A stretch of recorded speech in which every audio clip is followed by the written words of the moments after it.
This is iFIBER 1 News. Here are today's top stories. Speculation that a student had a gun at Moses Lake High School on Wednesday prompted a lot of police activity. Peninsula Elementary School staff members showed up early this morning to help their students participate in National Walk to School Day. It drives me nuts every year election time because you cannot see. I am beyond where I'm supposed to stop. The crowd was fired up and stood all night as Ephrata Volleyball hosted the Othello Huskies. From the iFIBER 1 newsroom, this is iFIBER 1 News, and it starts now.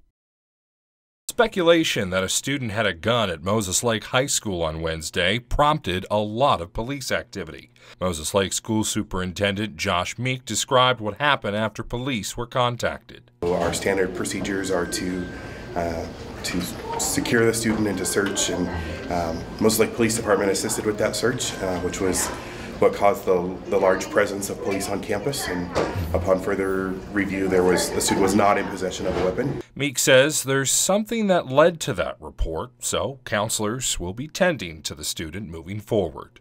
Our counseling team is part of that solution, and even alignment with community resources if that's appropriate or necessary to really help a young man or woman in need of support.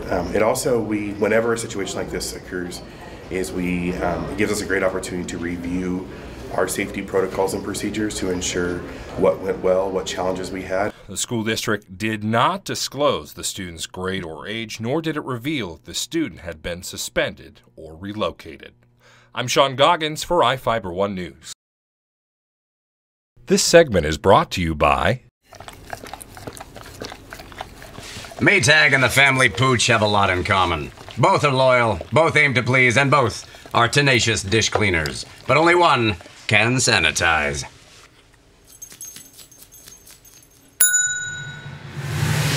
Maytag. What's inside matters. Maytag Appliances, now available at more furniture in Ephrata.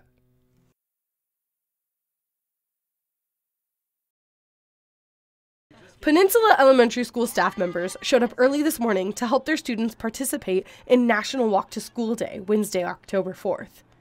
The event is held every year to raise awareness for healthy habits, family fitness, a sense of community, and neighborhood safety. Well, this is the fourth year that Peninsula has participated in National Walk to School Day, and every year it gets a little bit bigger.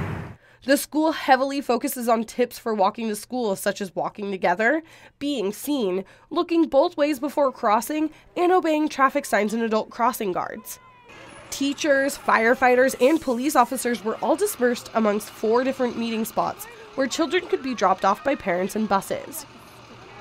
As students showed up, stickers were distributed and safety tips about walking to school were talked about. When it came time to start crossing streets and getting to class, police officers and firefighters began directing traffic while staff members and parents chaperoned students.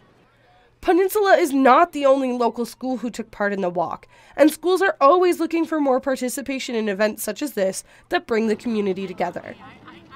I'm Madison Meyer with iFIBER 1 News. It drives me nuts every year election time because you cannot see. I am beyond where I'm supposed to stop. The city of Moses Lake has a set standard of rules and regulations when it comes to posting election signs on public or private property.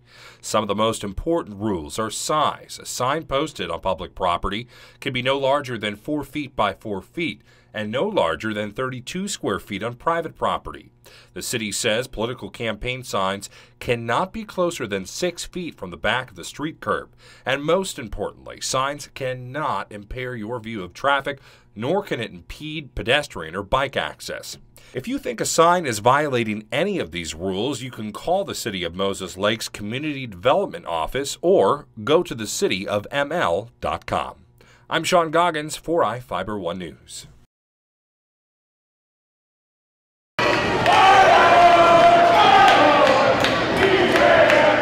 The crowd was fired up and stood all night as Ephrata Volleyball hosted the Othello Huskies. After watching their football team's undefeated season fall to Othello, the fans were hungry to see their volleyball team get a win over the school. Ephrata charged ahead early, winning the first game 25-14. Othello then rallied the troops and fought back hard against the Tigers, but ultimately fell in the second game 25-21. Ephrata then pulled out the brooms and swept Othello with a third game victory of 25-17. After the game, Ephrata head coach Brittany McLeod was pleased with how her team played, even if she felt like they slacked a little in the second game. As far as where we're as a team, I think we're making the right mistakes and something easy to fix. So.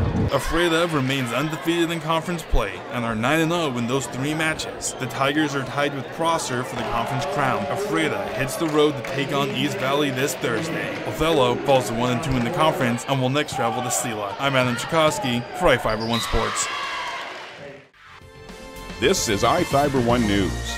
For more information on these stories and other news, visit us online at iFiber1.com or check us out on Facebook.